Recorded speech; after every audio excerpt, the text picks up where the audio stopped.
अभी हमारे साथ रवि प्रकाश मिश्रा जी हैं, जो संत हैं और हमारे साथ पूरे भारत को या यूँ कह सकते हैं कि पूरी दुनिया को अध्यात्म का सही मतलब सिखाने वाले, विज्ञान को अध्यात्म से जोड़ने वाले आईआईटीएन बाबा हैं। हालाँकि अब ये नाराज़ होते हैं कि आईआईटीएन टैग मत दीजिए, मेरे ज्ञान से, मेरे गुणों से मुझे पहचानिए, ना कि मैंने पिछले इससे पहले जो कुछ किया है उससे पहचानिए।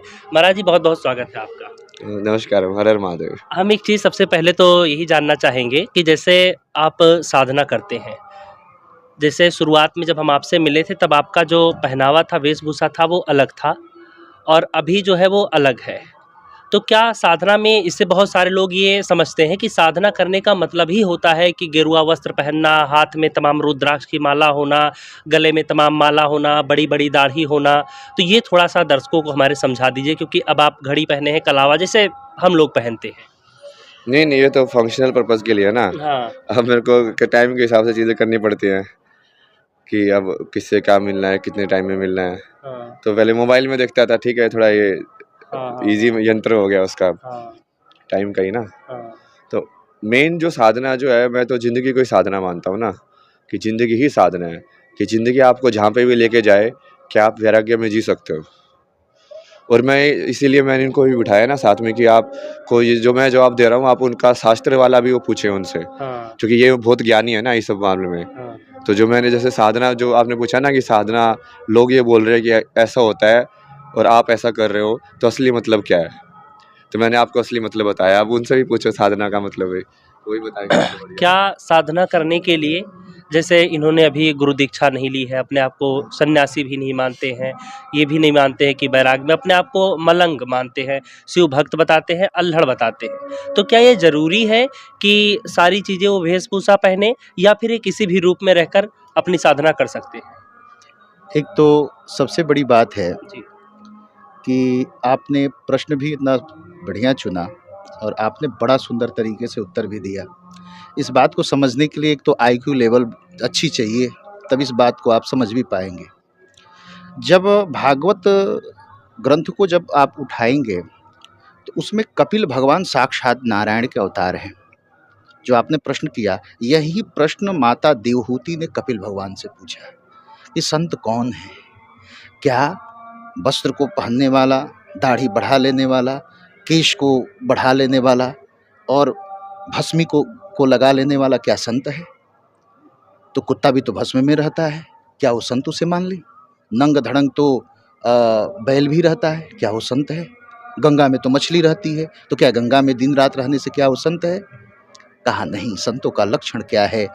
माँ ने हाथ जोड़ करके पूछा भगवान से कि प्रभु, आपने कहा कि संतों का संग करो, तब आपको सही मार्ग मिलेगा। तो संत कौन है?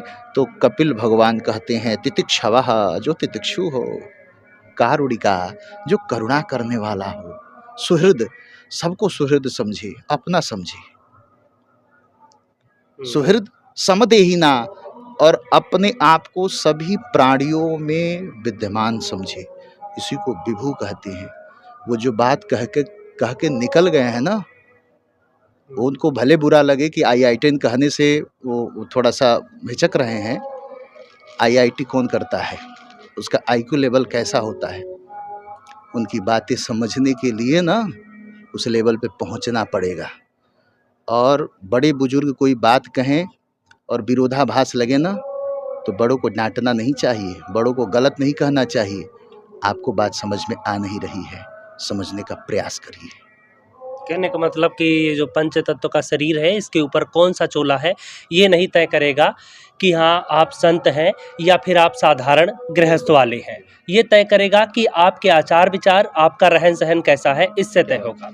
अब महाराज जी अगला सवाल ये है मेरा, आत्मा कहाँ से आती है और कहाँ जाती है? जन्म से पहले वो कहाँ विचरण कर रही होती है और मृत्यु के बाद में वो अगले जन्म के लिए कहाँ इंतजार करती है? नहीं, कहाँ जैसे आपने मत पूछा ना, तो कहाँ तो जैसे मनुष्य शरीर में जो बनता है वो आकाश तत्व से बनता है। आकाश से हमको कहाँ मिलता है? आप कहाँ पूछोगे तो आप यही से यूएसए कहाँ है, अमेरिका कहाँ है? तो फिजिकल वर्ल्ड की डायमेंशन है ना वो। जब आप मेंटल वर्ल्ड में जाते हो, जब सपने में अमेरिका में जाते हो, तो आप कैसे जाते हो? तो जब आत्मा कहाँ से आते हो, जवाब उसका वहाँ से है कि वो जहाँ पे ये फिजिकल वाली कहाँ खत्म हो गए, मन वाली कहाँ चालू हो जाती है। समझे आप? हाँ। कि फिजिकल वाली कहाँ तो बंद हो जाएगी तुम्हारी, ये वाला शरीर, ये वाली योनि बंद हो जाएगी।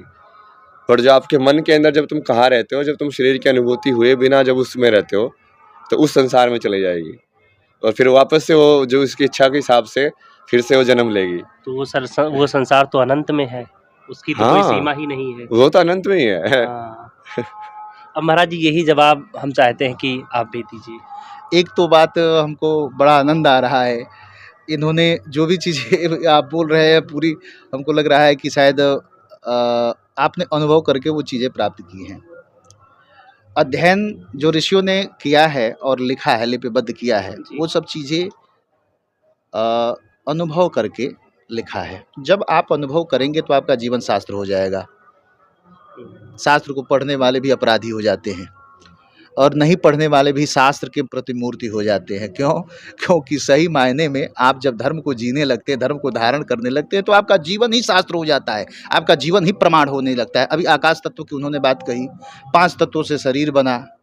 हमारे यहाँ विभु कहा गया है, आत्मा को विभु कहा गया। वाक्पदीयम नाम का एक ग्रंथ है जो व्याकरण में लगता है, तो उसमें आत्मा को विभु कहा गया है। सब जगह व्यापक है आत्मा।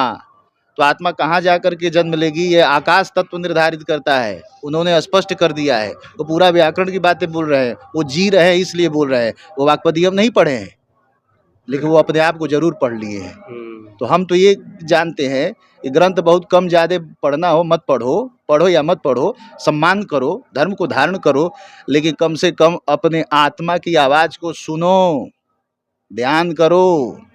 जो बड़े लोग हैं, महाजनों जीन गता सपन था, उनके बातों का अनुसरण करते रास्ते पे चलो। आकाश तत्व की बातें कह दी, उन्होंने स्पष्ट कर दिया।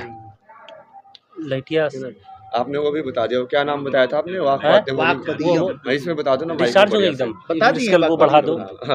वो बाकी बढ़ा दो मैं पूरा, पूरा और बढ़ा जो दो, ये बात इधर खोल के। आपकी बातें होगी मैं पूरा प्रमाण करके लिखूंगा। नहीं वो सही है ना, वो चूंकि वो शास्त्र का प्रमाण, जैसे मेरे को बलबीर आप जी ने बात बोला कहिए, शास्त्र इसके में कर बोल तो सही रहा है, हाँ। बट तो शास्त्र के साथ बोलेगा ना तो लोगों को वो समझ में ज्यादा आएगी। आप तो आपके सही है ना, आपको मेरे को सपोर्ट मिल गया, आप उसका शास्त्रिक रेफरेंस दे रहे हो तो वहां से भी वैलिड हो जाएगी। वहां से बात भी ऐसा है कि आपकी जितनी भी बातें हैं, आपकी चापलूसी नहीं कर रहे हैं कि आप हमको सोने का ईंट दे दीजिएगा तो हम लेकर चले जाएंगे। आप जी रहे हैं शास्त्र को, इसलिए मैं आपसे बातें कर रहा हूँ। नहीं सही है, नहीं ये धर्म के लिए बहुत बढ़िया चीज है ना, ये जो हो रही है ये। ठीक है, अगले सवाल पे आते हैं। महाराज जी, मोक्ष क्यों चाहिए? नहीं वो चाहने की चीज नहीं है, वो डायरेक्शन हमेशा लाइफ की शून्य की तरफ ही होती है। वो आपकी नेचुरल मूवमेंट होती है आत्मा की, कि वो वापस से, चूंकि शरीर में क्या होता है ना, ये फाइनाइट है, इसमें वो ट्रैप हो जाता है। वो नहीं चाहता कि वो सिर्फ 5 ही इंद्रियों से महसूस करे, वो तो इनफाइनाइट होना चाहता है ना। तो नेचुरल टेंडेंसी तो उसकी वही होगी कि वो और बढ़ाए। वो कई बार जैसे बाहर दिख रही है फिजिकल में तो ऐसा लगता है कि वो इनफाइनाइट पैसा चाहता है, बट कहीं ना कहीं वो इनफाइनाइट को चाहता है। जो इनफाइनाइट है वही शून्य है, जो सब कुछ है वही। कि फिर से वो अपने नेचुरल फॉर्म में जाना, हाँ, वही मोक्ष है। वही मोक्ष है। महाराज जी, इस पर आप क्या कहेंगे? इस पे यही बात है कि आप यहाँ से संगम देख रहे हैं, संगम की दूरी क्या है। तो यहाँ से बैठ करके आप पहुँच जाएंगे संगम, चलना पड़ेगा आपको। तो मोक्ष के लिए भी जो आपने बातें कही, मोक्ष के लिए आपका जब जीवन सही रूप में चलने लगेगा, आपकी जो आदतें हैं, जो आपकी वास्तविक नेचुरल, जो प्राकृतिक, जो एक चेतना है, जब आप उसको सुनने लगेंगे, जब उसके अनुरूप आप आचरण करने लगेंगे, व्यवहार करना, दिखावा नहीं, कोई दिखावा नहीं, जैसे हैं आप, बालक जैसे हैं तो बालक जैसे बन के रहिए, वही मोक्ष है। वह मोक्ष की तरफ लेकर के जाएगा। भाई चलना पड़ेगा ना आपको संगम स्नान करने के लिए। बिल्कुल बिल्कुल। तो आप जब जैसे ये तो जिस तरीके के हैं हम उस तरीके के रहें। कुछ संत ये मानते हैं कि ऐसे नहीं, बल्कि भगवान की भक्ति, नाम जप करके मोक्ष मिलेगा। देखिए बात ऐसा है ना कि उल्टा नाम जगत जग जाना, वाल्मीकि भय ब्रह्म समाना। वो तो मरा मरा जपे थे, वहाँ पे राम कहाँ से आ गए। लेकिन जब आपका विचार शुद्ध होगा तो मरा मरा में भी राम उत्पन्न हो जाएंगे। बैजू एक नाम का जात का यादव था, यदुकुल वंशी बैजू। उसकी गाय दूध जाकर कहीं गिरा देती थी, घर वाले कहते थे ये दूध पी जा रहा है। उसने कहा कि भाई कौन हमारे दूध को पी रहा है। गाय के पीछे पीछे गया तो देखा कि एक जगह दूध गिरा रही है। वो लगा खोदने तो एक पत्थर दिखाई दिया। कहा अरे ये तो चोर है। डंडा उठाया, कहा कि 10 डंडा मारेंगे। संकल्प कर दिया, 10 डंडा पीटा और संकल्प कर दिया रोज जाकर के मारता था। एक दिन क्या हुआ कि बाढ़ बाढ़ आ गई थी वहाँ पे। बाढ़ के कारण वो गाय को ले नहीं जा पाया जंगल में लेकर के गया नहीं। रात्रि के समय 10 बज रहा था, भोजन करने के लिए बैठा और उसने कहा कि अरे मैं तो संकल्प किया हूँ कि 10 लाठी मारूंगा, अभी तक तो मैं पहुंचा नहीं। लाठी लेकर जैसे पहुंचा और उठाया मारने के लिए तो उस पत्थर से भगवान शिव प्रकट हो गए। कहे बेटा मैं तुमसे प्रसन्न हो गया। उसी का नाम बैजनाथ धाम पड़ा है। आप क्या कर रहे हैं वो महत्वपूर्ण नहीं है, आप कैसे कर रहे हैं ये महत्वपूर्ण है। बहुत सुंदर व्याख्या महाराज जी। अगला सवाल मेरा ये है, द्वैत और अद्वैत को लेकर के आप क्या कहेंगे और इसमें से सत्य क्या है? शक्ति का सत्य द्वैत है ना, शिव का सत्य अद्वैत है। और अद्वैत? शिव। मैं चाहता हूँ इसको थोड़ा सा और सिंपल कीजिए। जैसे पूरा ही अद्वैत होगा तो कोई भी अनुभव ही नहीं हो सकता, क्योंकि ना कोई, जैसे अनुभव तभी होता है जब कोई एक अनुभव करने वाला हो और एक उससे बाहर कुछ हो जिसका वो अनुभव कर पाए। है, सही है ना? बिल्कुल बिल्कुल। जब हम किसी चीज़ में डिफरेंशिएट करते हैं हाँ। तभी हम ये फील कर पाते हैं कि ये चीज़ ये है, ये चीज़ ये है। हाँ, तो जो शिव है वो अद्वैत में ही हो गया तो उसमें वो पूरा शून्य हो गया ना वो। हाँ। तो वो वहाँ पे अनुभव नहीं है, अनुभव शिव शक्ति के अंदर ही है। बहुत बढ़िया महाराज जी। इस पे आप क्या कहेंगे महाराज जी, जवाब से कितने सहमत हैं? 100%, 100%। सामने बैठे हैं तो इनकी चापलूसी नहीं कर रहे हैं, ऐसा ही बोल रहे हैं इसलिए कह रहे हैं। हम लोग धर्म के लोग हैं, धर्म के पक्ष में जो बोलेगा उसकी जय करेंगे और जो गलत बोलेगा उसका प्रतिकार भी करेंगे। हम धर्म सम्राट स्वामी करपात्री जी की परंपरा के हैं। इंदिरा गांधी को ललकारते हम लोगों को देरी नहीं लगी। जो सत्य के पक्ष में है उसके साथ है। आपने जो शिव और शक्ति की बात कही, कंप्यूटर साइंस चलता है 0 1 से। 0 क्या है? वह ब्रह्म है, शून्य है, अद्वैत है। और जब वो आएंगे तो 1 हो जाएगा, फिर आप आगे बढ़ पाएंगे, गति कर पाएंगे। वहीं अद्वैत द्वैत हो जाता है, वहीं शिव अर्धनारीश्वर हो जाता है। यही चीज़ है। तो क्या इसे हम ऐसे भी समझ सकते हैं कि ये जो आत्मा है हमारी, ये अद्वैत है और जो पूरा शरीर है ये द्वैत है?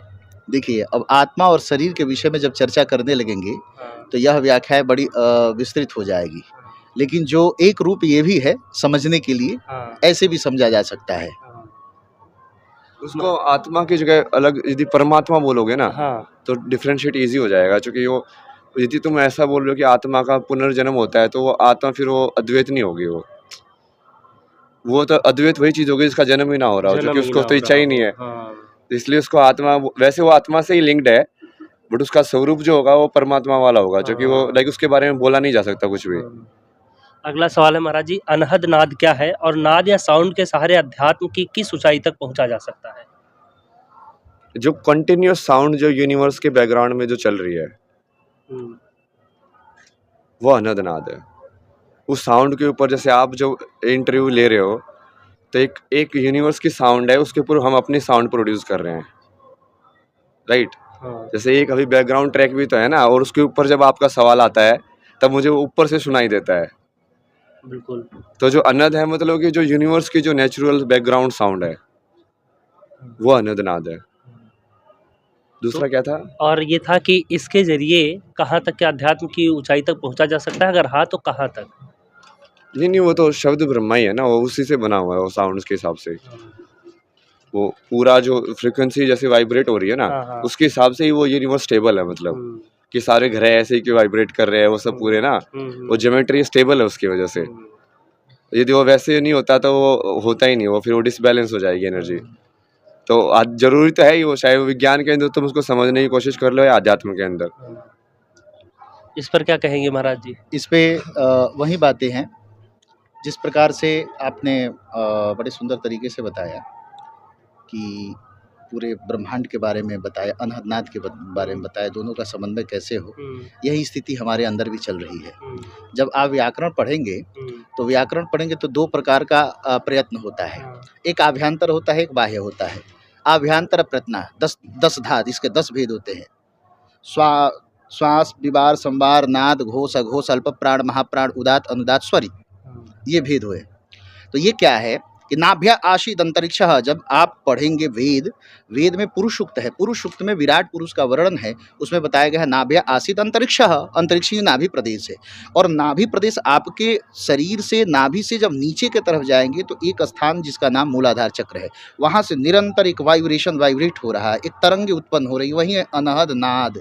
अब वही नाद है जो कि ऊपर उठ करके जब व्याकरण का वाक्पदीयम नाम का ग्रंथ पढ़ेंगे तो वही आता है हृदय, नाभि प्रदेश में, वही आता है हृदय प्रदेश में, वही जाता है मस्तिष्क में, मस्तिष्क उसको नियंत्रित करता है, फिर हृदय को भेजता है, हृदय में प्रेम मिश्रित होता है और वाणी के द्वारा व्यक्त होता है। ये क्रिया इतनी तीव्र चलती है कि इसको व्यक्ति समझ नहीं पाता है।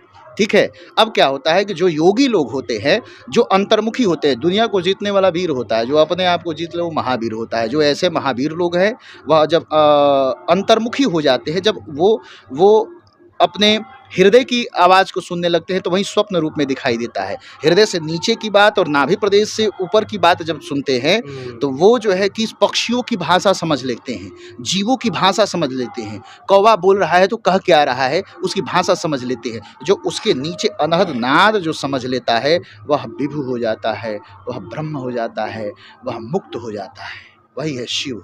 तो इसे हम ऐसे भी समझ सकते हैं कि जो यहाँ से वाइब्रेशन उत्पन्न होती है और दिमाग में जाती है, दिमाग उसे आसानी से ट्रांसलेट करके यूँ कहें कि हमारे मुख तक भेजता है ताकि सबके समझ में आए। तो दिमाग में पहुँचने से पहले ही जो तमाम लोग होते हैं जिनका एक्टिवेट हो जाता है चक्र, वो समझ जाते हैं। शायद इसी वजह से पक्षियों की, पशुओं की, सबकी भावनाएं, सबकी भाषा समझ लेते हैं। यही बात है ना कि दिमाग हर जगह नहीं लगाना चाहिए। हर जगह दिमाग लगाएंगे तो मूल प्रकृति को नहीं समझ पाएंगे। तो केवल दिल लगाया करिए, दिमाग मत लगाइए। अध्यात्म में दिमाग की ज़रूरत नहीं है।